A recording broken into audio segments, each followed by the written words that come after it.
தமிழ்நாட்டிலே அதிக கஞ்சா போதை மாத்திரை விற்கிற மாவட்டம் தமிழ்நாட்டில் 38 மாவட்டம், சென்னை உட்பட.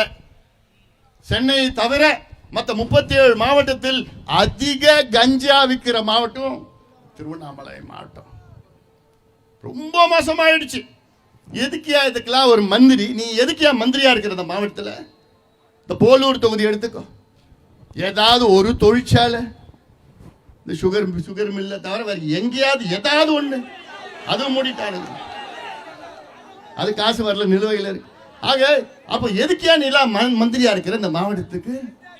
எதுக்கியா? அதுல வேற இன்னொருத்தர் என்னது, வஜ்ரவேலு கம்பன், அடுத்தது இன்னொருத்தவன் தயாரிக்கிறான்.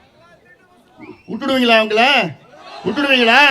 போதையா இவங்க, போதையா? யாரையா இவங்கெல்லாம்? யாரையா இவங்கெல்லாம்? திட்டம் போட்டுட்டு இருக்கானு இவங்கெல்லாம். அந்த திட்டத்தை முறியடிக்க வேண்டும். முடியுமா? நிச்சயமா முடியும். அது செய்தாக வேண்டும். இது நம்ம மண்ணு. யாரு? நம்ம முன்னோர்கள் சம்பராயன காடவராய வல்லாள மகாராஜா இந்த மகா திருவண்ணாமலை கோயில் அங்க கட்டி கொடுத்தது வல்லாள மகாராஜா. அப்படிப்பட்ட நம்ம மண்ண எத்திராஜுலு வஜ்ரவேலு இவர் மன்னரா நினைச்சிட்டு இருக்கிறார். இவர் தெரியும், தேர்தல் மூட்டை மூட்டையா எடுத்துட்டு வருவார். அதான் தெரியுது. அதெல்லாம் நான் சொல்ல முடியாது, நீ சொல்லலாம். மனசுல எவ்வளவு சொல்லணும்னு இருக்குது.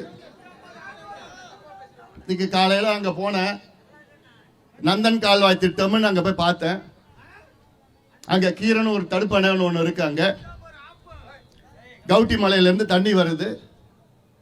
அந்த ஆத்துல கீரனூர்ல தடுப்பணை கட்டிட்டு அங்கிருந்து ஒரு வாய்க்கால் மூலமா நந்தன் கால்வாய். எவ்வளவு நாள் கோரிக்கை நம்ம மக்கள்? 90 ஆண்டுகள். 1938 39 அப்ப ராசாத்தி சென்னை மாகாணத்தினுடைய முதலமைச்சர். அப்பதுல இருந்து கோரிக்கை இன்னைக்கு வரைக்கும் நிறைவேற்றலைன்னா எதுக்கெல்லாம் இவங்கெல்லாம் ஆட்சி செய்யறாங்க? எதுக்கியா ஒரு மந்திரி, ஒரு ஆட்சி, ஒரு திமுக, ஒரு கட்சி, ஒரு நிர்வாகம்? கேடுகட்ட ஆட்சியா, கேடுகட்ட ஆட்சி. இதெல்லாம் தூக்கி எறியுங்கள். அந்த ஆட்சியை எறிங்க, தூக்கி எறியுங்கள். ஏமாத்தி ஏமாத்தி ஏமாத்தி. இவங்க சமூக நீதிக்கும் திமுகவுக்கும் ஏதாவது சம்பந்தம் இருக்கா?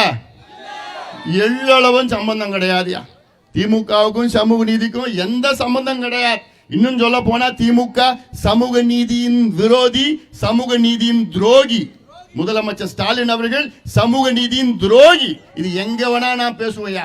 நான் விவாதத்துக்கு நான் கூப்பிட்டு கிட்டத்தட்ட 2-3 வாரம் ஆயிடுச்சு. ஏன்னா யாரும் வரமாட்டானுங்க. ஏன்னா அவங்களால பேச முடியாது. எல்லாமே இந்த புத்தகத்தில் இருக்கு. எல்லாம் இந்த புத்தகத்தில் இருக்கு. இந்த புத்தகம் வெளியிட்டு நாங்க 5 நாள் ஆகுது. 5 நாள்ல இதை மறுக்கிறதுக்கு யாராவது திமுக காரங்க வாங்கன்னு நான் கேட்டேன். இன்னைக்கு வரைக்கும் ஒருத்தம் வர முடியாது. எல்லாமே புட்டு வச்சிருக்கிறேன். இந்த புத்தகத்தில் வச்சிருக்கிறேன். யார் ஏமாத்திரிக்க? சும்மா நீங்க சொன்னீங்கன்னா அது நம்ம மக்கள் நம்பிடுவாங்களா? அதெல்லாம் அந்த காலம். இந்த காலத்துல என் தம்பிகள் தங்கைகள்லாம் போன் வச்சுக்கிறான். டப்பு நடிச்சிட்டு இருக்கிறாங்க. விவரமா இருக்கிறான். அதனால இதையெல்லாம் நீங்கள் சிந்தித்து பாருங்கள்.